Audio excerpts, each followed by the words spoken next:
Samarqand shahridagi Ipak yo'li Turizm va madaniy meros xalqaro universitetida UNESCOning O'zbekistondagi vakolatxonasi hamda Ipak yo'li xalqaro tadqiqot institutlari bilan hamkorlikda Ipak yo'li moddiy madaniy merosini o'rganish va saqlashning dolzarb masalalari mavzusidagi birinchi xalqaro ilmiy amaliy anjuman o'z ishini boshladi. Dastlab shu haqda.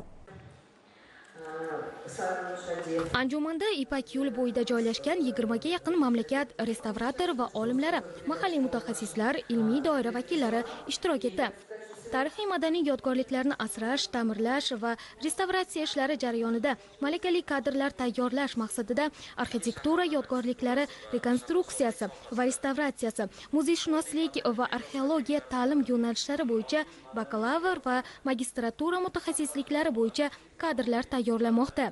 Shuningdek, mamlakatimizda madaniy meros obyektlarining restavratsiya va konservatsiya ishlari bilan bir qatorda iqtisodiyotning strategik tarmog'i sifatida rivojlanib kelayotgan turizm sohasiga investitsiyalarni jalb etish va shu orqali sayyohlar oqimini oshirish hamda ularga sifatli servis xizmati ko'rsatish asosiy yo'nalishlardan biriga aylantirilmoqda.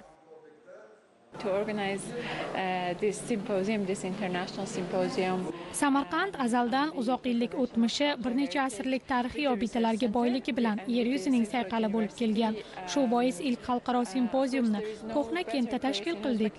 Mazkur anjumanda arxitektura va arxeologiya yodgorliklarini konservatsiya, restavratsiya qilish va muzeylashtirish tajribasi hamda mamlakatlarning moddiy madaniy merosini saqlash, ommalashtirishning zamonaviy usullari mutaxassislar tomonidan muhokama etilib, eng yaxshi loyihalar Ipak yo'li bo'yida joylashgan mamlakatlar moddiy madaniy merosini saqlab qolish uchun amaliyotga tatbiq etiladi. Konferensiya doirasida Ipak yo'li turizm va madaniy meros xalqaro universitetida UNESCO kafedrasining rasmiy ochilishi ham bo'lib o'tdi.